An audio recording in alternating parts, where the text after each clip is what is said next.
Voy con el expresidente de la Corte Suprema de Justicia de Colombia, Jaime Arrula. Señor Arrula, en la ciudad de Medellín, específicamente tal como está planteada en este momento la legislación colombiana, ¿es posible que personas que han cometido delitos de lesa humanidad, integrantes de las FARC que han cometido delitos de lesa humanidad, puedan acceder a cargos de elección popular?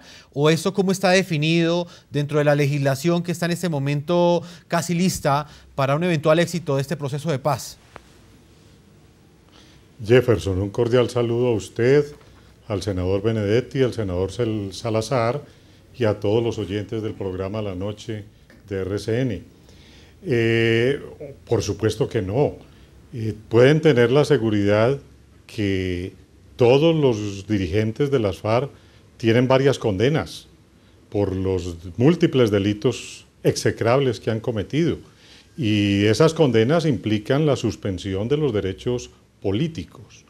Lo que pasa es que estamos en un escenario excepcional, que es un proceso de paz. Y resulta que Colombia es de las últimas naciones de Latinoamérica que tiene un conflicto armado. Yo estoy de acuerdo con que se busque la paz por una vía política, que es la que se está buscando. Obviamente sin dejar de cumplir con el deber del Estado de perseguir la delincuencia y los grupos alzados en armas. Y es también evidente que si esa paz se logra, pues obviamente hay que abrir espacios políticos. Así han sido todos los procesos y es una de sus pretensiones esenciales. También hay que procurar, y es un deber del Estado, que no haya impunidad. Por eso es un proceso complejo. Yo creo que con este segundo acuerdo, que hay demasiado entusiasmo, pero no olvidemos que la regla de oro es que mientras no se llegue a la paz total no ha habido nada. Y esa fue la regla que se impusieron en la mesa. Pues nos faltan muchos obstáculos. Y uno de esos va a ser qué se va a hacer con el sometimiento a la justicia, con las condenas que hay.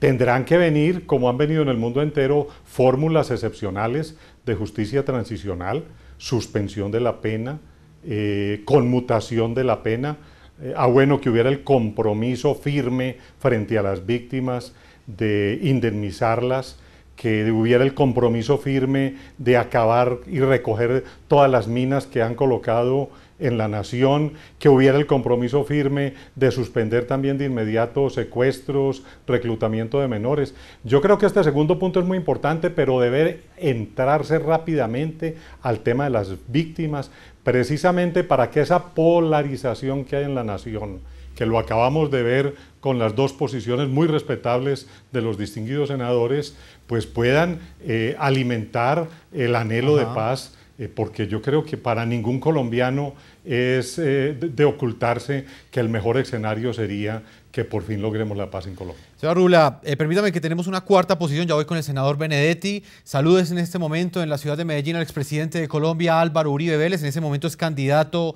al Senado, lidera una lista cerrada al Senado de la República. Expresidente, bienvenido al programa La Noche de NTN 24 y quiero comenzar planteándole esa pregunta que hoy estamos haciendo a nuestros televidentes, y es la posición, en este caso suya, frente a este acuerdo, este segundo acuerdo que ha sido firmado entre el gobierno colombiano y el grupo terrorista de las FARC. Bueno, muy buenas noches. En primer lugar, a mí me parece rechazable que se negocie la institucionalidad democrática con la FARC, que es el cartel de drogas, secuestro y asesinato más grande del mundo. Solamente en el último fin de semana asesinó 4 policías, le decomisaron 492 kilos de coca en Costa Rica y adelantó un secuestro masivo de pasajeros de 200 vehículos. El gobierno no ha dicho si los terroristas responsables de delitos atroces como secuestro, reclutamiento de niños serían elegibles, lo que nunca debe ser. ¿Por qué en una democracia como la colombiana se va a convertir en elegibles aquellos responsables de atrocidades? Dijo el gobierno que habrá dejación de armas y desde el principio se ha hablado de que la dejación de armas no implica entrega de armas. Sí, yo puedo dejar el arma en mi casa, no salir con ella, pero tenerla ahí a disposición para utilizarla cuando quiera. A mí me parece muy grave que no haya entrega de armas, se puede regresar a lo que ya el país experimentó y fracasó. Recuerden cuando en el Congreso estuvieron en nombre de la FARC Braulio Herrera, Iván Márquez. Ellos estaban en el Congreso, la FARC no entregó las armas y seguían asesinando y seguían secuestrando sus compinches de la FARC. El país ya vivió ese experimento y fue de consecuencias muy graves. Esta es una democracia muy respetable. Aquí no estamos en frente de las situaciones de dictaduras del Cono Sur o de Centroamérica, que fueron enfrentadas por insurgencias y que terminaron con unos acuerdos de ampliación democrática. La democracia colombiana es pluralista, respeta a la oposición. Lo que yo creo es que no se puede convertir en oposición al terrorismo. Aquí hay partidos, movimientos de oposición. Me parece que darle a la FARC estatus de fuerza política de oposición es de la mayor gravedad para nuestra Constitución, para nuestra vida democrática. Me parece que las nuevas circunscripciones para elegir congresistas, el gobierno tiene que aclarar, van a coincidir con las mal llamadas zonas campesinas, entonces se le va a dar unas circunscripciones electorales a la FARC en lo que han sido sus enclaves terroristas. Eso haría muchísimo daño. Estamos enfrente de un caso en el cual no hay entrega de armas, hay incremento de violencia, un referendo que en contra de la Constitución mezcla fechas electorales para confundir paz con impunidad y reelección. Y todo lo que nos estamos viendo es un avance hacia el castrochavismo en Colombia. Termino con esto. ¿Habría aceptado la opinión pública un acuerdo con los paramilitares sobre temas semejantes? Claro que no. ¿Y cuál es la diferencia entre el accionar criminal de la FARC y el accionar criminal de los paramilitares? Ninguna. Expresidente, ¿usted qué le puede responder a quienes justifican este apoyo, este respaldo a que integrantes de las FARC en el futuro sean elegibles a cargos de elección popular, argumentando que si no es así, nos vamos a diluir en un charco de sangre, 50 años más, van a existir millares de miles de muertos en el futuro, y sobre esa base argumentan, digamos, ese apoyo a este tipo de iniciativas? Bueno, el país venía disminuyendo sustancialmente la violencia. El primer problema que encontramos en este proceso es que el gobierno incumplió la palabra, incumplió lo que le ofreció al país y descuidó la seguridad. Ahora, vamos a distinguir. Una cosa es un muchacho que está en la FARC, que ha lucido el uniforme, ha portado armas, no ha cometido otros delitos. Si a mí me dicen que el costo de la paz es que ese muchacho pueda tener derechos de elegibilidad política, lo acepto.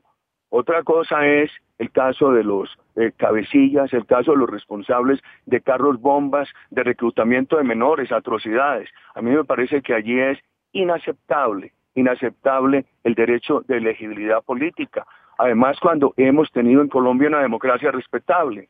Y se menciona mucho casos que no son comparables, el caso de Sudáfrica. Aquí hay una democracia respetable, allá había un apartheid, sin embargo allá no hubo impunidad. El caso de los casos centroamericanos eran insurgencias luchando contra dictaduras. Aquí tenemos un terrorismo maltratando un Estado de Derecho. ¿Y por qué entonces a esos terroristas que han maltratado ese Estado de Derecho, a sus cúpulas, a los responsables de atrocidades, hay que darles el derecho de elegibilidad política? Pienso que eso genera nuevas violencias. La impunidad, olvidémonos de los temas de los compromisos internacionales de Colombia, de la trampa que este gobierno quiere tender para resolver los obstáculos constitucionales vía referéndum. Miremos solamente el tema de la conveniencia. Históricamente, en el mundo entero, la impunidad ha sido partera de nuevas violencias. Presidente Álvaro Uribe, le agradezco el tiempo que usted le ha concedido al programa la noche. Sabemos que se encuentra con muy poco tiempo y sacó un pedacito de su agenda para atendernos, expresidente. A ustedes muchas gracias y buenas noches. Senador Benedetti, ahí escuchábamos al expresidente Álvaro Uribe Vélez, que es uno de los principales críticos de lo que ha sido la forma como ha sido planteada este proceso de paz por parte del presidente Juan Manuel Santos. Quiero preguntarle específicamente sobre ese punto de la impunidad.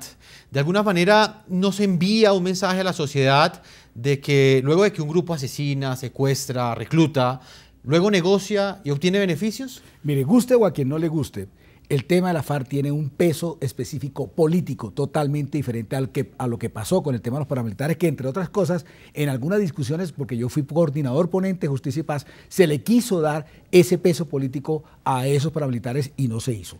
Dos, ese tema de la impunidad no es tal cual como se dice. El doctor Arrula lo explicaba muy bien y de forma elegante el tema de que aquí el próximo paso es que la FARC va a reconocer el error y el terrorismo que ha habido contra las víctimas. Tiene que comprometerse a no volverlo a hacer, tiene que comprometerse a reparar. Van a haber condenas para la memoria histórica.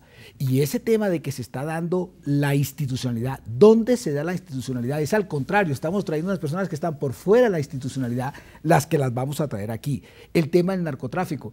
Yo considero que un tipo es narcotraficante cuando anda en un carro con unas prepagos y con unas cadenas de oro, ¿verdad? Para eso es que delinquen, o para eso es que son narcotraficantes.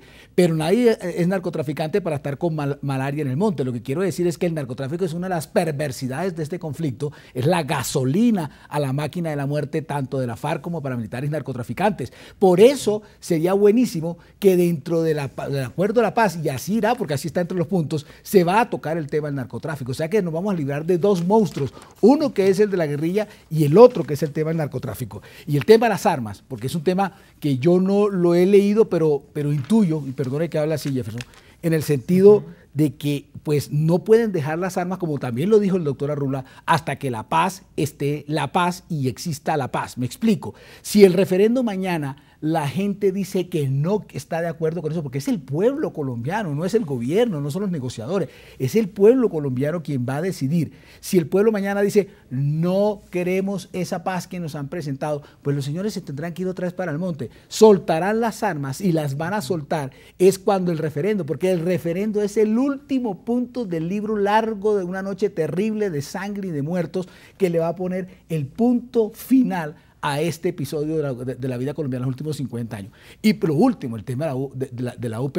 No pueden decir ahora de que había unos congresistas de la UP que estaban en el Congreso y portaban armas. Es al contrario, Jefferson. Nosotros le damos una excusa a la UP que la asesinaron muchos colombianos. Yo tengo una hija de 26 años.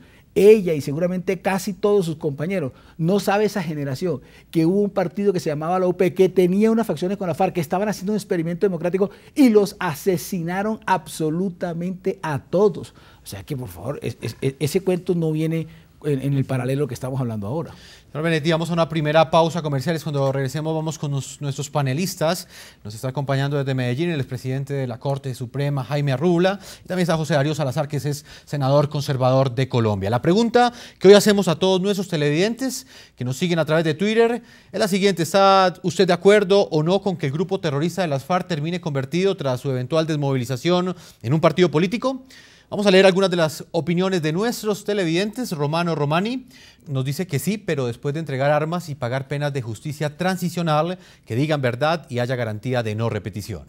Isaac Donado nos dice que Santos quiere ser la cara de la paz, dándole participación política a un grupo terrorista. El mundo al revés. Son las opiniones de nuestros televidentes. Vamos a una primera pausa comerciales. Cuando regresemos, continuaremos debatiendo el impacto que genera en la opinión pública en Colombia la posibilidad de que integrantes del grupo terrorista de las FARC, tras un eventual éxito del proceso de paz, terminen haciendo política y posiblemente conformando un partido político. Ya regresamos a la segunda parte de este programa La Noche. Ya regresamos con La Noche.